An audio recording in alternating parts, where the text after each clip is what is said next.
deal, a fight over wages between unions and the Long Island Railroad, is fueling the possibility of a strike now. Fox 5's Duarte Geraldino was at Penn Station talking to commuters who say they are getting nervous. September 18th is the day. If there's no deal by then, LIRR workers say they're prepared to go on strike. And if that happens, it's going to cause major heartache to the hundreds of thousands of people who ride the Long Island Railroad every day. Engineers are voting right now on whether to strike. Ballots are due by September 15th. If they say yes, trains could stop just 3 days later. 5 unions, which is more than half of the LIRR's workforce, already turned down the MTA's offer of a 9.5% raise over the next 3 years. They want closer to 15%. They say that matches other rail deals, and they're willing to tie up the morning commute to get it. Now, union leaders argue their demands are reasonable. They point out their last raise was back in 2022 and say they're only asking for pay increases to keep up with inflation. They also are accusing the MTA of hiding behind the Railway Labor Act to delay a settlement, hoping Congress will eventually step in. But they're saying, remember, when NJ Transit faced a similar threat, Congress did nothing. I commute 5 days a week, so that would be horrible. Would it be horrible? Yeah. How did you get to the city? I could drive, but I don't want to do that. Maybe from Long Island, we have to ride my bike. Well, if that happened, the hardest part is to take the bus and then take the train and then another train to get to work. So it'd be very hard, very difficult to be on time. We got a statement from the MTA that reads in part, a response offer consistent with wage increases in place for the majority of other union workers is already on the table. Unfortunately, these union bosses insist on threatening Long Islanders' ability to get to jobs, education, and health care, while also jeopardizing their members' paychecks. The MTA says engineers already make around $160,000 a year. Some top out at $350,000. They say certain rules even mean triple pay for 1 day's work, and now the union, this is according to the MTA, wants 6.5% more than everyone else. The MTA says it already has a backup plan in case they go on strike, which could mean shuttle buses to Queens if trains stop running. And mediation is still an option, but that has to be called for by either Governor Hochul herself, the union, or leadership at the Long Island Railroad. At Penn Station, Duarte Geraldino, Fox 5 News.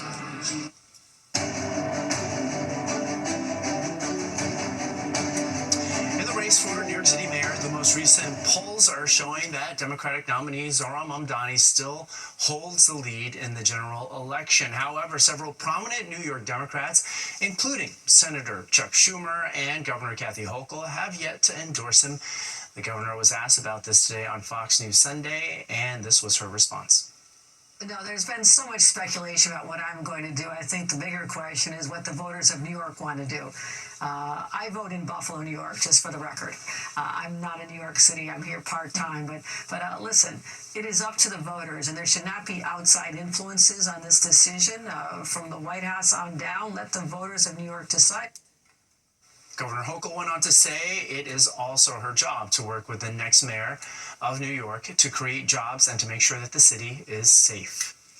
It has been a busy couple of days for Mayor Adams after reports President Trump was looking at making him ambassador to Saudi Arabia to get Adams to drop out of the race. Adams insists he's staying in the race. Trump has previously told reporters he would prefer not to have Mamdani as New York's next mayor, but believes it is inevitable unless 2 of the 3 other major candidates decide to drop out. Political analyst Dr. David Birdsell weighs in.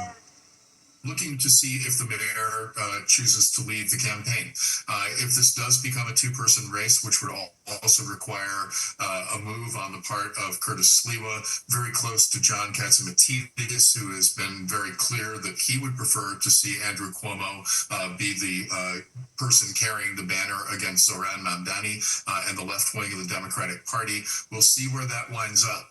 If you wind up with a race where there is still a Republican candidate, even if he's only polling in the high teens or low 20s, and there is an Andrew Cuomo candidacy, again, high teens, low 20s, then you're going to wind up with Zohran Mamdani.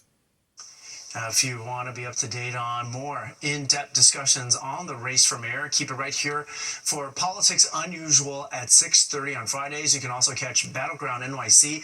The Fight for Your Vote, hosted by SE Cup. That streams every weeknight at 7 p.m.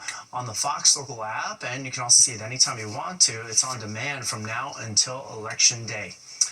To the Mideast now, the Israeli military says a drone fired by Yemen's Houthi rebels breached Israeli air defenses today and slammed into the country's southern airport. Commercial airspace was temporarily shut down. One person was hurt. Officials say damage, though, appears to be limited. This attack follows strikes by Israel on Yemen's capital that killed the Houthi prime minister and other top officials. Pope Leo XIV has canonized a 15-year-old computer whiz as the Catholic Church's very first millennial saint. Carlo Acutis was known as God's influencer because he used technology to spread the faith. He died in 2006 from acute leukemia and was buried in Assisi, where millions have gone to pay homage to the teen through a glass-sided tomb. Leo also canonized activist Pier Giorgio Frassati, who died in 1925 after helping polio patients. At the U.S. Open men's final, President Donald Trump was in attendance, which caused big delays to the start of the match due to security protocols that the crowds took a while to clear through. But nothing could rattle Carlos Alcaraz as he conquered world number one Jannik Sinner in 4 sets, 6-2, 3-6, 6-1, 6-4. Alcaraz winning his second U.S. Open title at just 22 years old. He's also got 6 major titles overall. A cool, soggy into summer, at least the summer days that are at the beach, but people still hit the sand trying to make the most of the weather. And Audrey Puente is here tracking our forecast. Hi, Audrey. Well, we're still officially in the summer season, Arthur, but we took a fast forward to fall today with our high temperature of only 68 degrees. We are expecting warmer weather this week and drier weather. I'll have the details when the news continues. And coming up tonight on Sports Extra, we will recap that Jets-Steelers game with Zach Rosenblatt from The Athletic. He had a lot of detailed stories on Aaron Rodgers from last season. So what did Zach see today from Rodgers in his return? And what did this game today say about the 2025 Jets? Plus, you'll also hear from both head coach Brian Daboll and Russell Wilson after the New York Giants' season-opening loss. Join us after the 10 o'clock news.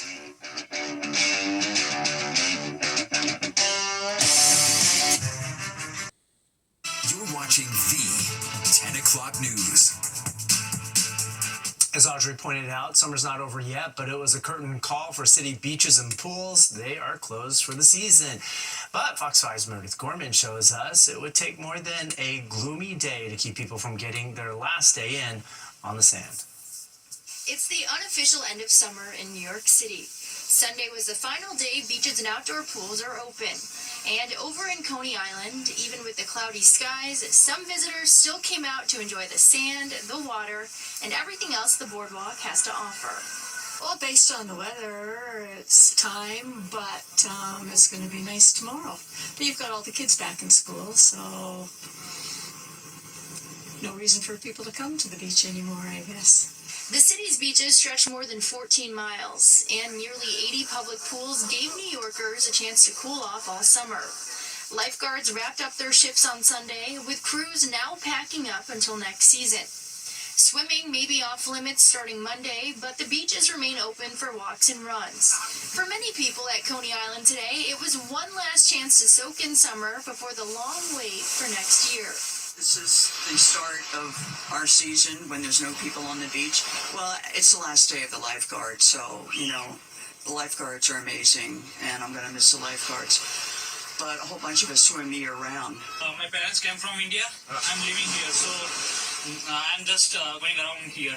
They really like it. For me, it's just all the history. We're on vacation. We're from Las Vegas, so it's an opportunity to show my son and kind of see everything. You see it in the movies and you see everything. So rain or shine, I'm here. New York City public beaches will be closed on Monday through Memorial Day, with outdoor public pools typically reopening around late June. Meredith Gorman, Fox 5 News. Well, are the soggy days behind us? Audrey Puente is next with the forecast. We can finally stop talking about the Powerball jackpot ballooning. There were 2 winning tickets in last night's $1.8 billion drawing. They were purchased in Missouri and Texas. It was the second largest jackpot in U.S. history, and while that big jackpot may not have been sold in our area, there were some smaller but significant prize winners.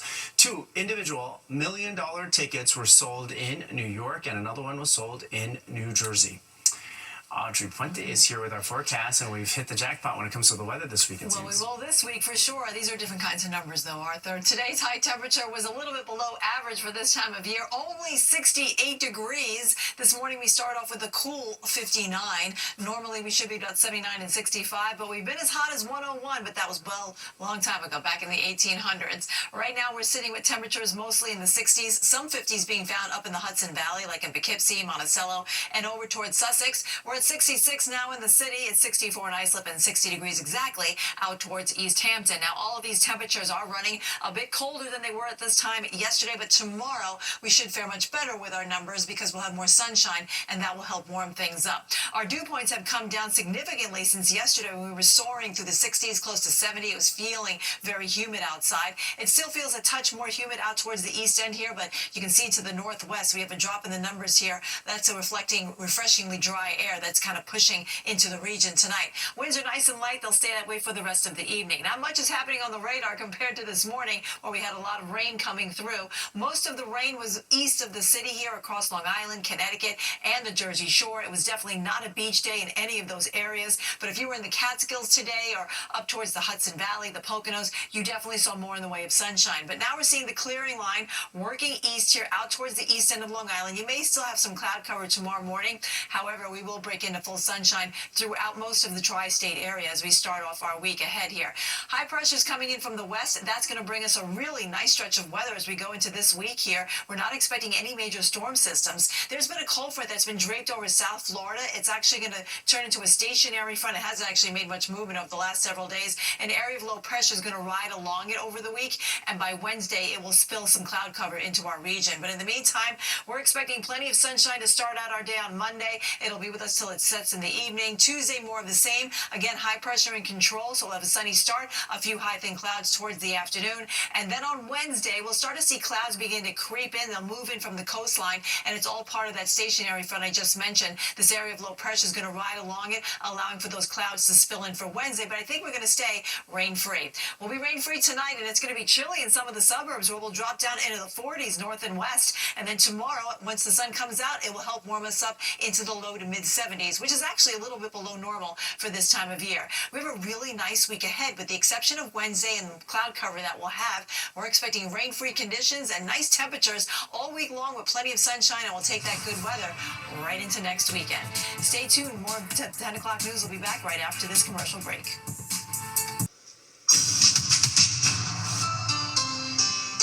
Time now for a look ahead at some stories happening this week. More opportunities this week for the public to weigh in on the proposed casinos. There are 5 separate hearings about the locations in Times Square, Hell's Kitchen, the Bronx, Flushing, and Coney Island. Time and locations of the hearings can be found on nycasinos.ny.gov. Developers say it will improve those neighborhoods, but many oppose bringing in casinos. The city is serving up food and fun at the annual Taste of Times Square. Over 30 restaurants between 45th and 48th are taking part, which is going to happen tomorrow. They will be opening up their doors and bringing their specialties to the street, providing the public with a taste of what's on their menus. All of the tastes will be under $10. There's getting stuck in traffic, but this guy got stuck on top of a giant American flag. This was at MetLife Stadium at the start of the Jets game today. The flag was suspended in the air by more than 100 people along its edges. He slowly crawled his way to safety, climbing off in front of some confused Pittsburgh Steelers players. No word on who he is or how he got there. The 10 o'clock news continues after the short break.